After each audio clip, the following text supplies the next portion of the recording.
इस इत्र में से सच में प्यार की महक आती है। ऐसा लगता है बनाने वाले ने मोहब्बत की खुशबू इस बोतल में कैद कर दी हो।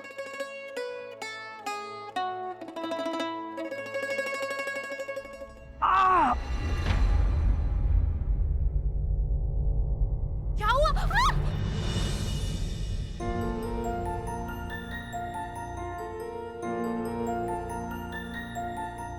अच्छा जी, ये सब नाटक था। मतलब खुद तो गिरे हुए हो और हमें भी गिरा दिया। क्या करें,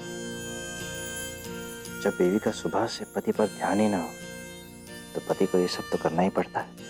राजा, तुमने वो भेड़िया आया वाली कहानी सुनी थी ना? सुनी थी, पर मैं वो बच्चा नहीं हूँ जो भेड़िया आया का शोर मचा रहा था।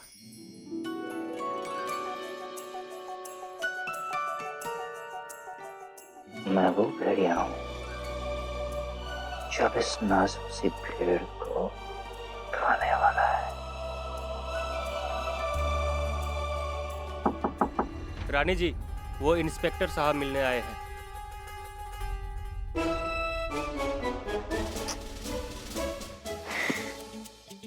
कसम से एक दिन में इस घर के सारे दरवाजे तोड़ दूंगा। ना रहेंगे दरवाजे, ना होगी खटखट। हटो।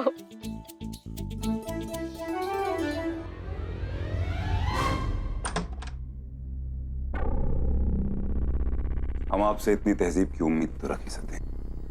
हमारे कमरे में आने से पहले आप हमारा दरवाजा खटखटाएं। जब बेटे की हरकतें माँ के दिल को तकलीफ पहुंचाने लगे ना, तो कोई तहजीब याद नहीं रहती। हम आपकी बात समझे नहीं। हम ये कागजात नहीं समझे। इकबाल, क्या कर रहे हो तुम? अब्बू की जमीन पर खैराती स्कूल बना रहे हो। ये मत भूलो कि इस जमीन पर मेरा भी हक है और मैं अपना हक इतनी आसानी से नहीं देती। मैं तुम्हें ये स्कूल नहीं बनाने दूंगी।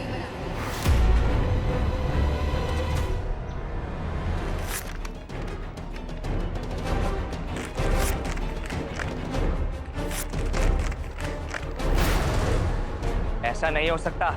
महाराज काल सिर्फ कानून के मुजरिम नहीं, औरतों पर जुल्म करने वाले पापी हैं। उन्होंने जो मेरी माँ, मेरी पत्नी और दादू के साथ किया है, उसे कोई कागज का टुकड़ा माफ नहीं कर सकता। मैं इस फैसले को नहीं मानता।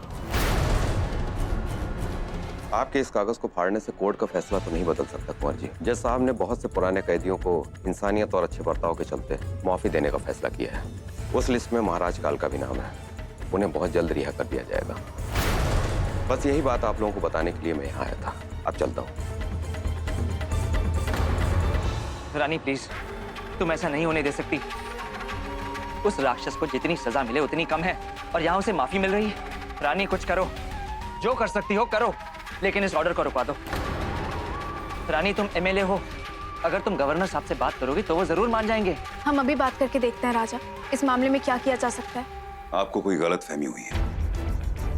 अब्बू ने आप पर भरोसा करके अपनी जिंदगी में तो आपको जगह दे दी, लेकिन आपकी नीयत देखकर अपनी वसीयत में कोई जगह नहीं दी। इसलिए उनकी जमीन जायदाद के हर फैसले का कानूनन हक हमारा है।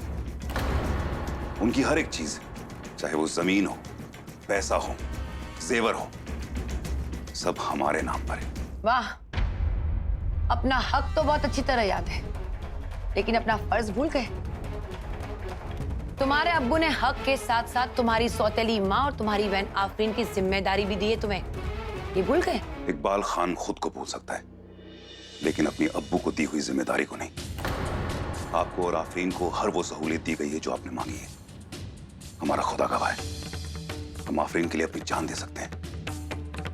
हमने बेटे और भाई का हर वो फर्ज निभाया और निभाते रहेंगे, लेकिन आपका और मेरा फर्ज का रिश्ता है, इसलिए आप हम पर और हमारे फैसलों पर हक जमाने की कोशिश मत कीजिए। अम्मी, हमें अब्बू से विरासत में बहुत कुछ मिला है, बस उनका सब्र नहीं मिला, इसलिए हम किसी को भी ज्यादा मौका नहीं दे पाते।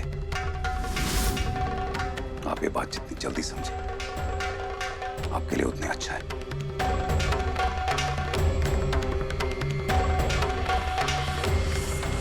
जो दरख्त जितना ऊंचा होता है, जब गिरता है तो आवाज भी उतनी जोर से होती है।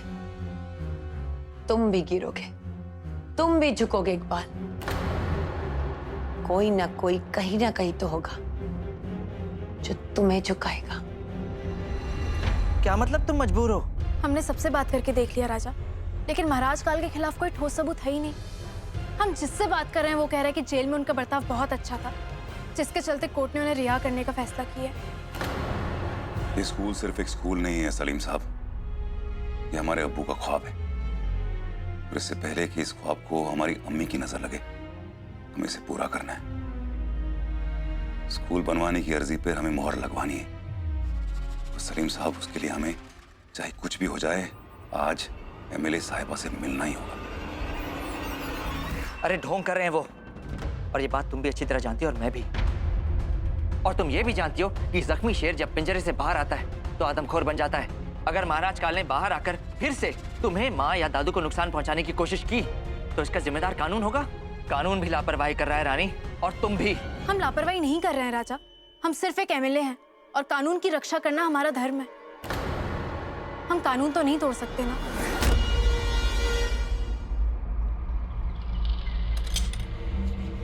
हमें समझ नहीं आता, जब इन औरतों को दफ्तर से ज्यादा घर में रहना होता है तो ये बाहर की इतनी बड़ी जिम्मेदारियां उठाती क्यों हैं?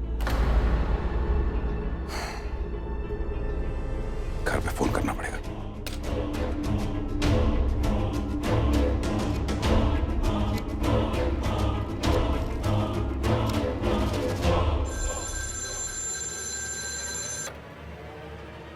हेलो, कौन? जी, मैं नवाब इकबाल। आपकी हिम्मत कैसे हुई हमारे घर फोन करने की? यकीन मानिए, हमें आपसे बात करने का कोई शौक नहीं है, ये तो हमारी मजबूरी है, वरना आपका नंबर डायल करने से पहले हम अपने हाथ काट लेते। अगर इतनी ही परेशानी थी तो फोन करना ही नहीं था।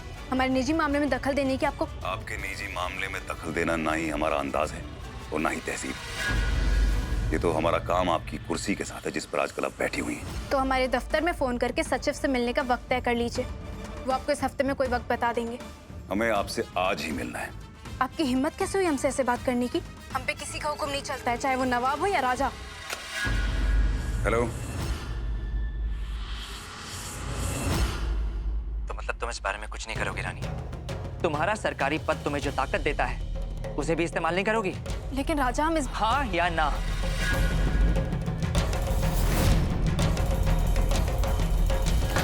कोई बात नहीं रानी, अब जो करना है मैं खुद कर लूंगा। राजा,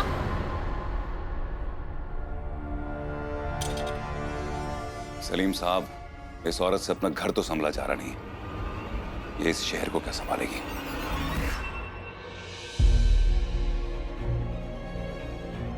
पता नहीं राजा क्या कर रहा होगा, गुस्से में वो कुछ भी कर देता है।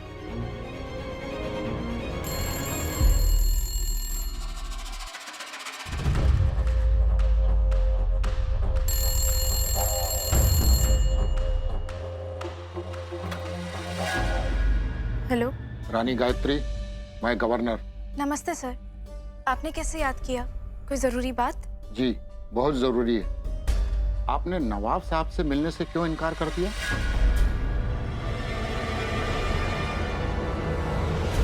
सर, उन्होंने हमसे बहुत बदतमीजी से बात की थी। सरकारी काम में आप अपनी निजी परेशानियों को अड़चन बनने नहीं दे सकती। एमएलए गायत्री सिंह, नवाब साहब एक बहुत ही इज्जतदार आदमी है, आप उनके साथ ऐसा नहीं कर सकती। और वक्त पड़ने पर उन्होंने प्रशासन की मदद भी की है। मेरी आपसे विनती है कि आप नवाब साहब से आज ही मिलें। मैंने उन्हें 4 बजे का वक्त दे दिया है। लेकिन सर, ख्याल रहे, देर नहीं होनी चाहिए।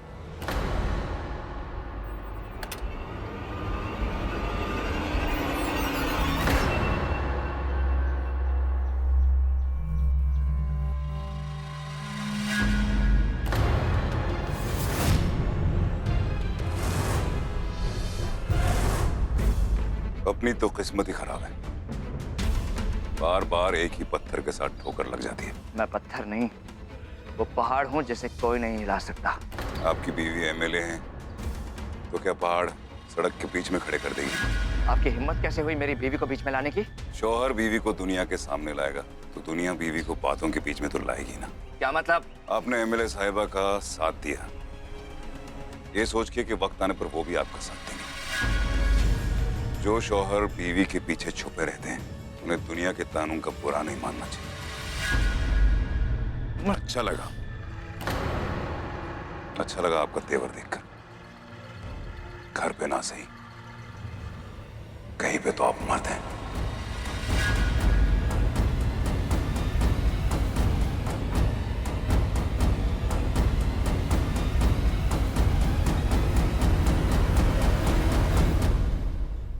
मैंने नवाब साहब के घर फोन किया था पर वो घर से निकल चुके हैं। और राजा सर अभी तक घर नहीं पहुंचे हैं। दफ्तर बंद होने का समय हो गया डियर। तुम कहो तो मैं तुम्हारे साथ यहीं रुक जाऊं? नहीं मीनू, तुम जाओ, हम थोड़ी देर और इंतजार करेंगे।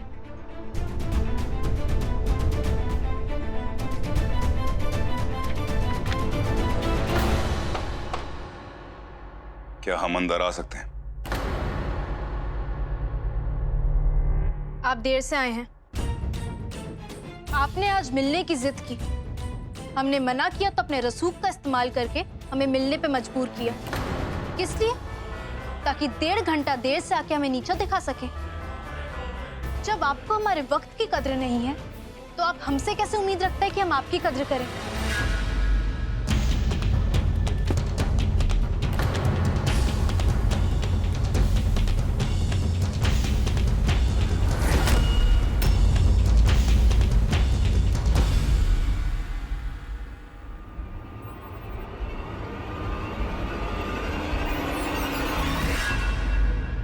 ये इत्र एकदम बर्बाद है। याद रखिएगा, एक दिन इस इत्र को लगाने वाली आपकी जिंदगी में जरूर आएगी।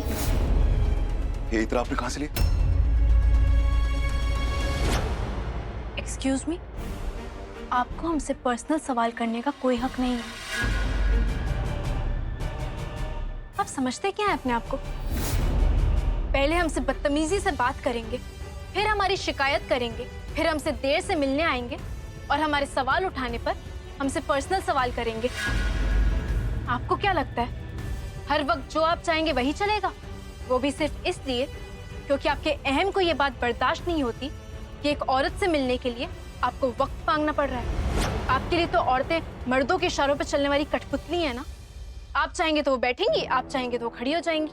ऐसा आपके शौहर समझते होंगे, हम नहीं। आप हमारे पति को क्यों बीच में ला रहे हैं? क्योंकि उन्हीं की वजह से मैं यहाँ पे देर से आया हूँ। झूठ, सरासर झूठ। नवाब इकबाल खान की जुबान से आज तक कभी झूठ नहीं निकला है। अगर आपको मुझ पे भरोसा नहीं है तो खुद जाके आप उनसे पूछ सकती हैं। हमें आप जैसे दकियानूसी लोगों की बातों पर यकीन नहीं है। आप हमसे या तो माफी मांगिए या हम यहाँ से जा रहे हैं। हमने आपको जो वक्त दिया था वो खत्म हो चुका है। आपको जिससे शिकायत करनी है जाके कर दीजिए। रानी गायत्री राजवीर सिंह किसी से नहीं डरती। हमने कोई गलती नहीं की है। हम भी कैसे बेवकूफ हैं। भला आप हमसे माफी कैसे मांग सकते हैं? आपके लिए एक औरत से माफी मांगना आपकी मर्दानगी के खिलाफ है ना। हम किसी भी देर से आने वाले से मुलाकात नहीं करते।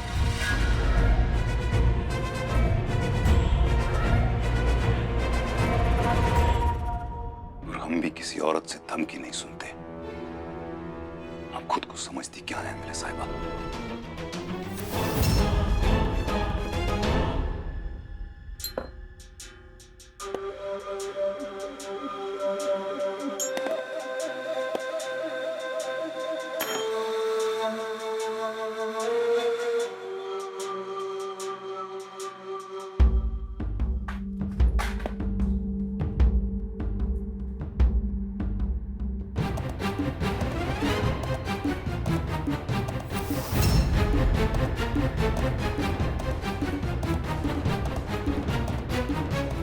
इंस्पेक्टर, ये लोग यहाँ पे क्या कर रहे हैं? तो जानता नहीं, शेर अपनी गुफा में अकेला रहता है। ले जाना यहाँ से, चल।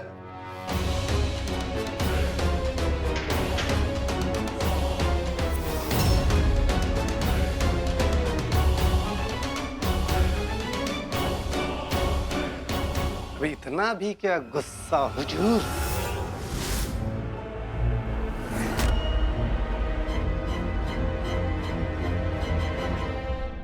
माँ, आप जाकर सो जाइए। हम राजा का इंतजार कर रहे हैं। रानी, जब से काल के रिहा होने की खबर सुनी मेरी तो नींद उड़ गई है। मन बहुत बेचैन हो रहा है। राजा एकदम सही कह रहा है, काल कभी नहीं बदल सकते। जहरीला सांप वैसे ही बहुत खतरनाक होता है, और फिर तूने तो इस सांप के फन पर पांव रखा है। ये चोट खाया हुआ सांप अगर पिटारे से बाहर आ गया तो सबकी जिंदगी में जहर भर देगा। ऐसा कुछ नहीं होगा माँ, हम हैं ना। रानी बिल्कुल सही कह रही है माँ। मेरे होते हुए महाराज काल किसी का कुछ नहीं बिगाड़ सकते। वो भले ही जेल में रहकर सुधर गए हों, मैं अभी तक नहीं सुधरा हूं। उनसे कैसे निपटना है मैं अच्छी तरह जानता हूं। तो फिक्र मत कर माँ, जाकर सो जा।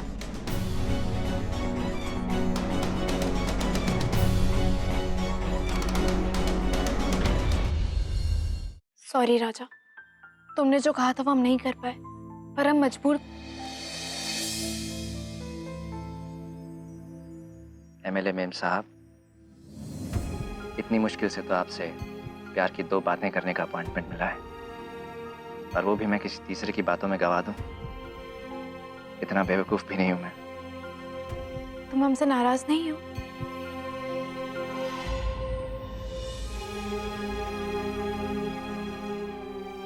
बिल्कुल नहीं रानी।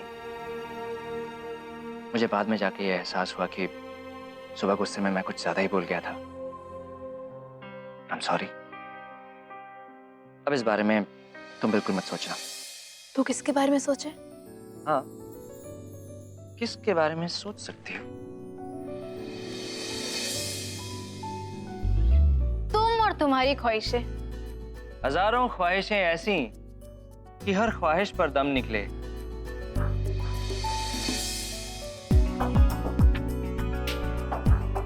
बहुत निकले मेरे अरमां, फिर भी कम निकले। राजा,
राजा हमें तंग मत करो, हमारे पास बहुत काम है।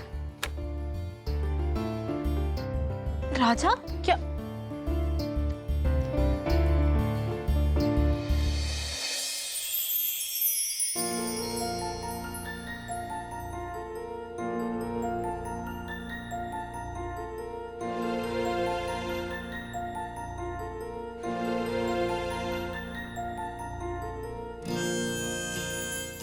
प्लीज रानी जी, मेरे दिल के टुकड़े कर दीजिए, लेकिन खा लीजिए। ये तुमने बनाया? कोई शक? हमें नहीं पता था तुम ये सब भी कर सकते हो। अरे मैडम जी, करने को तो हम कुछ भी कर सकते हैं, लेकिन आप अपने गुलाम को सेवा का मौका ही नहीं देती।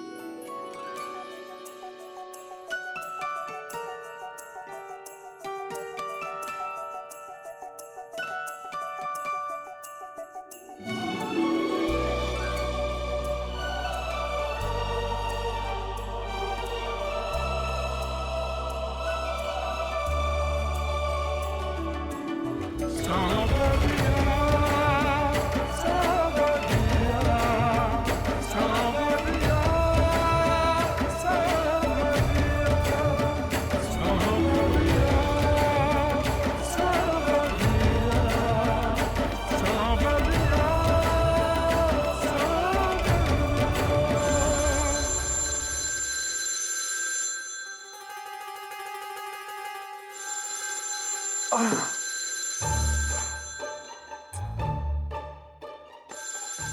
घर के सारे दरवाजों के साथ इस फोन को भी तोड़ दूंगा।